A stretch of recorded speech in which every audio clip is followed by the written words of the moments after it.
For the second time this season, a player who started Oregon's opener has departed the football program. The most recent to do as much is A.J. Hotchkiss, who announced on Twitter that he has decided to part ways with the University of Oregon in order to explore other options regarding graduate school.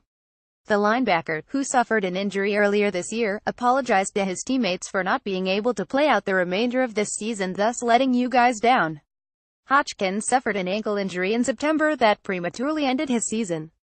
Because of that injury, though, he'll be able to take a medical redshirt for this season, thus leaving him with one more season of eligibility that he can use in 2018. A junior college transfer who joined UO as part of its 2016 recruiting class, Hotchkiss started 6 games during his time with the Ducks, including the 2017 opener against Southern Utah. In late September, Khalil Oliver confirmed that he will be transferring from UO as well. Like Hotchkiss, Oliver suffered an injury that kept him off the field prior to his decision to transfer. College football's award season is coming quickly, with semi-finalists and finalists for various awards coming in the next few weeks. Among the awards is the Broyles Award, which recognizes the top assistant coach in college football. Today, the Frank Barbara Broyles Foundation released its list of nominees for this year's award.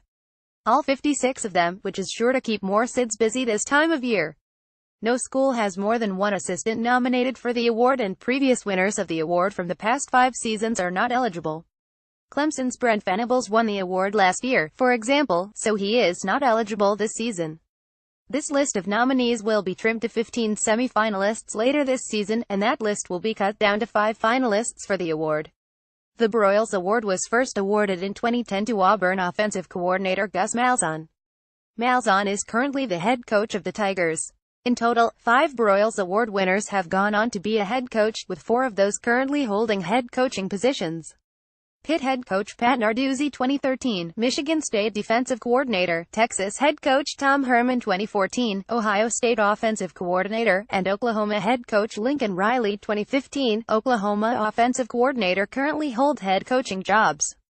Bob Diaco, who won the award in 2012 while at Notre Dame, went on to be named the head coach at UConn and currently is an assistant with Nebraska.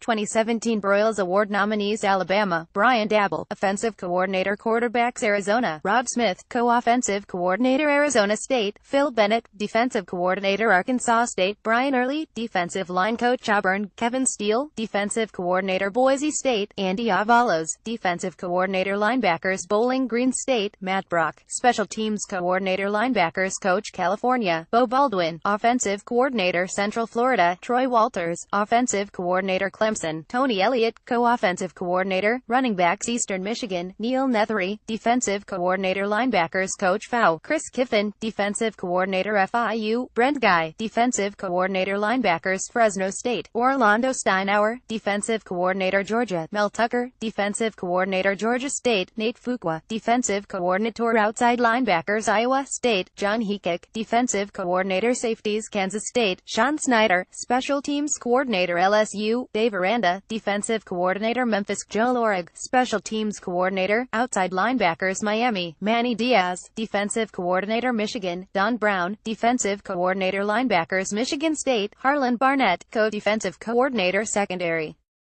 coach Mississippi State; Todd Grantham, defensive coordinator linebackers Missouri; Josh Heupel, offensive coordinator quarterbacks NC State; Dwayne Ledford, offensive line coach run game coordinator North Texas; Graham Harrell, offensive coordinator Northwestern; Mike Hankwitz, defensive coordinator Notre Dame; Mike Elko, defensive coordinator Ohio State; Larry Johnson, assistant head coach defensive line coach Oklahoma; Bill Bedenbaugh, offensive coordinator offensive line Oklahoma State; Mike Yurcich, offensive coordinator Ole Miss; Derek Nix, running backs coach Oregon; Jim Leavitt, defensive coordinator Penn State; Brent Pry, defensive coordinator linebackers coach San Jose State; Bo J. Filomoeatu, linebackers coach SMU; Joe Craddock, offensive coordinator South Carolina; Coleman Hutzler, special teams coordinator linebackers coach Southern Miss; Tony Pecoraro, defensive coordinator inside linebackers Stanford; Mike Bloomgren, offensive coordinator offensive line Syracuse; Brian Ward, defensive coordinator linebackers coach TCU. TCU, Chad Glasgow, defensive coordinator Temple, Jim Panagos, defensive line Texas, Todd Orlando, defensive coordinator linebackers Toledo, Brian Wright, defensive coordinator quarterbacks coach Troy, Vic Honing, defensive coordinator U.S. Military Academy, Brent Davis, offensive coordinator offensive line USC, Team Martin, offensive coordinator WR coach Utah State, Mark Tommerdahl, special teams coordinator running backs Virginia Tech, Bud Foster, defensive coordinator Wake Forest, Warren Ruggiero, offensive coordinator Washington, Pete Kwiatkowski, defensive coordinator Washington State, Alex Grinch, defensive coordinator secondary West Virginia, Tony Gibson, associate head coach defensive coordinator linebackers Western Kentucky, Clayton White, defensive coordinator Wisconsin, Jim Leonard, defensive coordinator. Follow at Kevin Onk FB. If Veterans Day is on the calendar, then that means college football programs will be mixing in a little stars and stripes into the uniform design this week. Western Michigan and UNLV are among the schools getting in the patriotic spirit this week with their helmets of choice this week. Western Michigan is in action tonight on a busy night of MAC football. Earlier this week, images of the white helmet with a Bronco logo filled with the stars and stripes were shown off by the Western Michigan equipment staff. Filling in the logo with the same pattern used for the American flag is one of the trendiest ways to alter a football uniform. And UNLV has the same idea with their helmet for this week as well. The black helmet with red chrome face mask will have the pattern filling in the UNLV font on the side of the helmet. Look for more of these types of themed uniforms this week, as well as teams pay tribute to our nation's veterans. Follow at Kevin Onk FB. With the second batch of college football playoff rankings from the selection committee released last night, the undefeated Wisconsin Badgers continue to lag behind the competition as the race is on to finish the season in the top 4. Coming in at number 8 this week, the highest ranked among Big Ten teams after last week's results, Wisconsin trails a handful of one-loss teams in addition to 3 undefeated teams, but Wisconsin head coach Paul Chryst isn't focusing on making any public cases for inclusion in the playoff field at this point in time. Chryst knows the focus must remain on what's ahead of Wisconsin in the regular season, and potentially in the Big Ten championship game before any attention can be diverted to the playoff rankings. None of it matters until the end, Chryst said, according to Mitch Sherman of ESPN.com. And even then, it doesn't.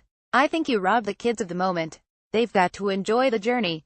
He'll interject with an opposing point of view on that second comment by Chryst. The playoff rankings actually do matter at the end of the season. In fact, that is the whole purpose of the ranking. Or maybe I'm just reading too much into what Chryst is getting at. If Wisconsin ends the year at 130 as the Big Ten champion and is ranked outside the top 4, I'm guessing Chryst will have a different take on those final rankings. But this is Chryst in a nutshell. He is not going to be a coach who will be bothered by factors he cannot control. Most coaches will likely do the same, of course. But Chryst is an observant man, and he has seen what has already happened in his own conference, with Penn State going from number 2 in the AP poll to losing 2 straight games and dropping as far as potentially playing in the Outback Bowl. Ohio State has also lost a second game, getting thrashed by Wisconsin's next opponent, Iowa. Now, the pressure is on for Wisconsin to find a way to the end of the season to carry the Big Ten flag back to the college football playoff. Chryst isn't worried about that. He's just focusing on Iowa. Follow at Kevin Onk FB. One of the service academies will have some very famous, albeit temporary, visitors next week. The New England Patriots will face the Denver Broncos at Sports Authority Field at Mile High this Sunday night, instead of heading back to Foxborough ahead of its November 19th game in Mexico City. However, the defending Super Bowl champions will set up camp at the Air Force Academy in Colorado Springs, Academy and NFL officials confirmed to the Denver Post. From the Post's report, the Patriots are holding over in Colorado Springs as opposed to returning to New England as part of their preparations for a November 19th game against the Oakland Raiders in Mexico City. Beyond team building prior to an international trip, the move also allows the Patriots to train at altitude. The Air Force Academy is located 7,258 feet above sea level, just shy of Mexico City at 7,382. The football facilities at Air Force include 3 outdoor practice fields, 2 grass and 1 AstroTurf, 2 10,000-square-foot weight rooms, 2 training rooms, and a 92,000-square-foot indoor practice facility, the Halliday Athletic Center. Air Force plays host to Wyoming this weekend before traveling to Boise State November 18th. The newspaper writes that, as of Wednesday afternoon, Air Force did not have an itinerary for the Patriots' practice plans.